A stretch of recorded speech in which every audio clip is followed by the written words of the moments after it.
Hey, what's going on, guys? Watkins, and I'm your friendly neighborhood finance professor. And I got up this morning and I was thinking about what I wanted to talk about today on the Black Financial Channel. And I thought about Disney and the sadness of Mickey Mouse. Disney stock is interesting because Disney stock is kind of having a different experience from Disney the company. And we're going to break that down today on the Black Financial Channel, and we're going to get started right now.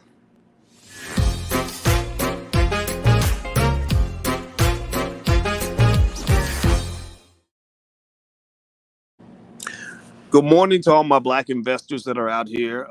You don't have to be black to be here, but just know that we are here for the black community. We put black people first. We are hashtag B1. Hashtag B1 means that the black community comes first. Our wealth matters, our people matter, our families matter, and that's the way we do things here. And it ain't going to never change. We're not apologizing to anybody. I want to say good morning to everybody. Uric Thomas and Black Privilege and Norma Dorset. Put your hashtag B1 in the chat. If you agree with that philosophy, hashtag B1.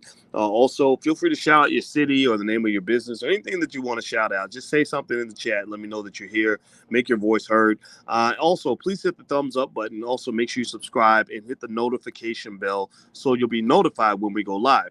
I go live on the Black Financial Channel several times a day.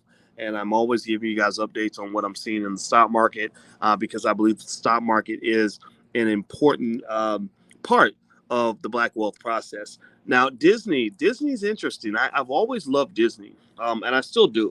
I like Disney as a company. I like Disney as a long-term investment. In case you're wondering what my consensus is or what my final verdict is going to be on the company, I think Disney is an awesome long-term investment. I think even somebody who overpays for Disney stock right now, which I don't think you would be doing, but even if you did, I think time is going to make the difference. I think a person who holds Disney stock for a long period of time is going to be okay. And also, in fact, even if for those of you that are in the options investing program, you'll know about something called the stock replication strategy that we talked about in class, which allows you to actually own a piece of Disney without actually buying the stock. You can actually use the options instead. But that's neither here nor there. Let me get to talking about Mickey Mouse and Disney and what's going on with Disney stock right now. Disney is going through just chaos right now. Disney was hit the hardest during the pandemic. Disney was hit the hardest, and in a way, you can think about the broader economy like an ocean. You know, I'm sitting here right now on a boat as I'm talking to you, and the Wi-Fi here is terrible. That's why I'm doing mostly audio instead of video.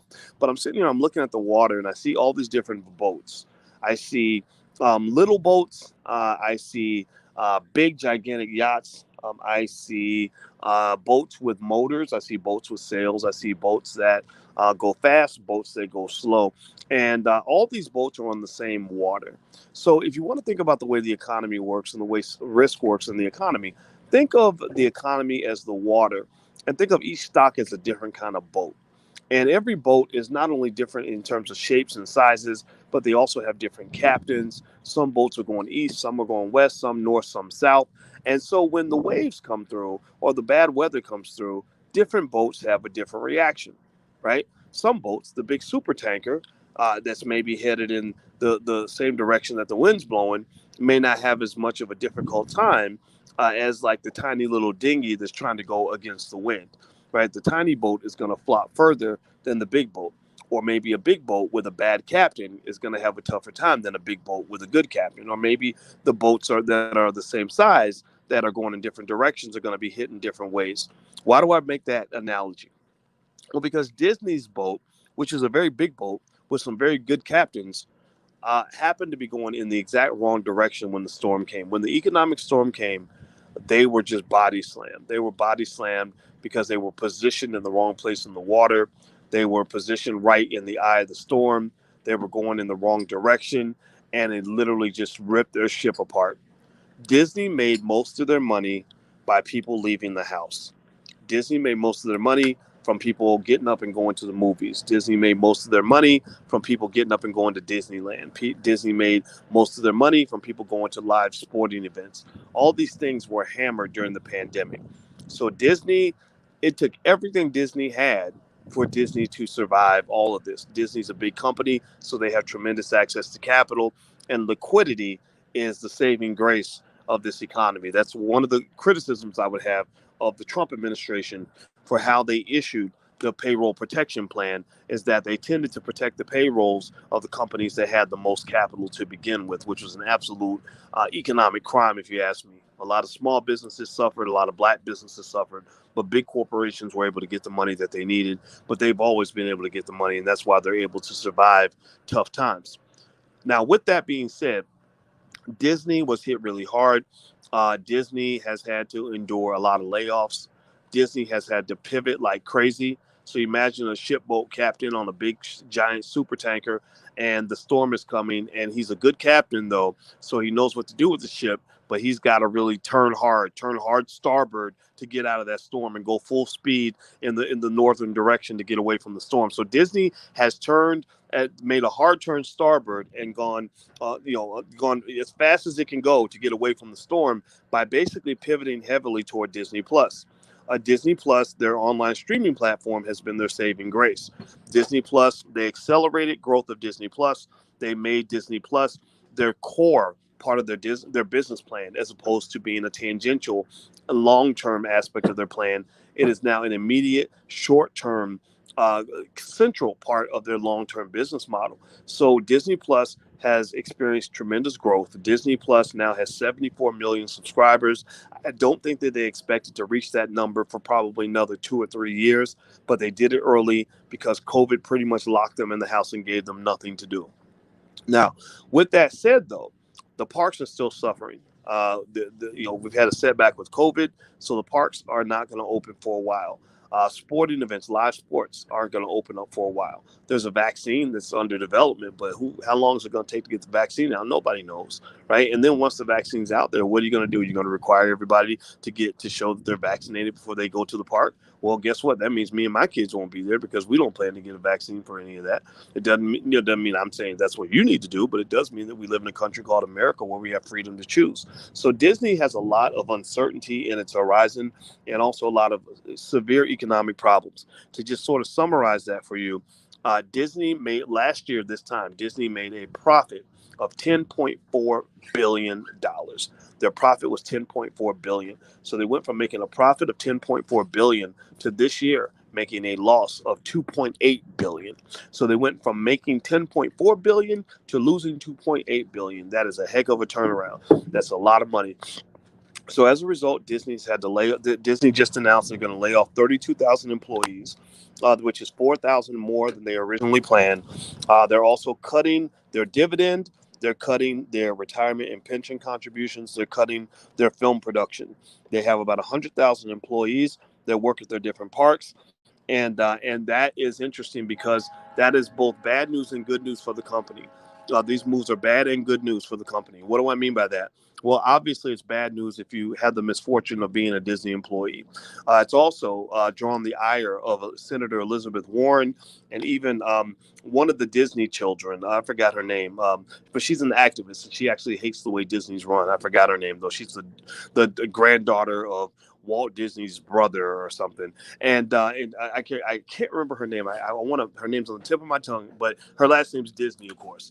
And so they're all basically saying, look, you're laying off all these people, you're cutting contributions to retirement plans, while at the same time, you are giving massive bonuses to executives and you're paying out all this money to shareholders and everything else. So what that really says is that if you are a Disney shareholder, you might actually benefit from these dramatic moves that Disney's making, right? If you own the stock, there's a good chance that these moves might actually improve the stock.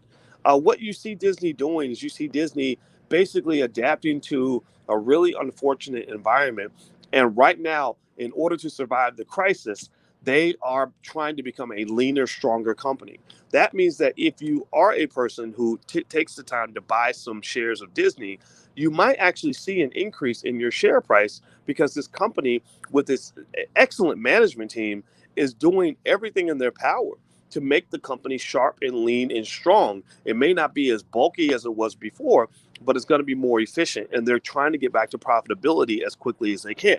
So why am I telling you the story of Disney? One, because I think that it's a tale of two realities economically, right? You've got, and this is why I want every black person that's watching, give me a yes or no if you're an investor. If you are an investor, give me a yes or no if you've already started investing. If you haven't, I really hope that you'll consider this because the two realities are this: when companies become leaner and they're dealing with tough times, even if they're not corrupt or anything. I know we want to say that they're always corrupt, that they lay people off and all that. Sometimes they lay people off because they can't afford to pay anybody, right? Imagine you're running a business and you just don't have customers. Well, you got to let people go. Right. And that's not fair to the people who work for the company. It's very, very sad to watch. But a good way to kind of protect yourself from some of that is to also try to get on the other side of the game, which is to be a shareholder. Because in many cases, if the management team is good and they're laying off, they're cutting the fat and not cutting the muscle, then you're actually going to see an increase in the stock price, which will increase your wealth level if you are a long-term investor. So what I encourage you to do is to realize that there are two ways to kind of look at this issue. I'm not saying one is necessarily better than the other. If I had it my way, everybody would get to keep their job. I do think that corporate greed is a problem, but I also think that when you understand both sides of the equation, it gives you the ability to have enough balance to do an analysis that will allow you to do what's best for your family without picking a side prematurely and deciding that all corporations are always evil every single day of the week. Okay, guys. So anyway, I like Disney. I've owned Disney stock for a while. It's one of the stocks that I actually mentioned to the students that I recommended. I still stick by that recommendation because that was a long-term thing. So feel free to go take a look. Now, just a reminder, don't forget that we're starting the Black Wealth Bootcamp on January 7th. Hit the thumbs up button, share and subscribe button if you haven't done it yet. Subscribe, hit the notification bell so you'll be notified when we go live. We go live several times on the Black Financial Channel. Make sure you hit the notification bell on theblackfinancialchannel.com so that you'll get regular notifications on what's going on in the market and all this other stuff.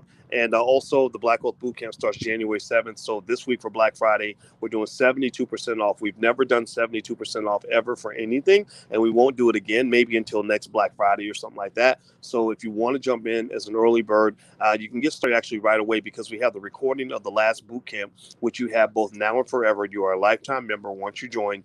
And then also, you get to do the live sessions on January 7th. All sessions are recorded. You can have all the slides. You can bring your whole family, and it's about, I think that the price drops from $499 to literally $139.72. So if you feel that this would be something that's beneficial to you, feel free to go take a look. We have 100%, 30-day, 100% money back guarantee, and everybody loves the boot camp. So anyway, I got to go, guys. I'm out of here. I'm about to eat breakfast. Please hit the thumbs up button, share, and subscribe button if you haven't done it yet, and I will see you soon. And have a good day. Happy investing. I hope you make a ton of money today. And I love you. See you soon. Peace.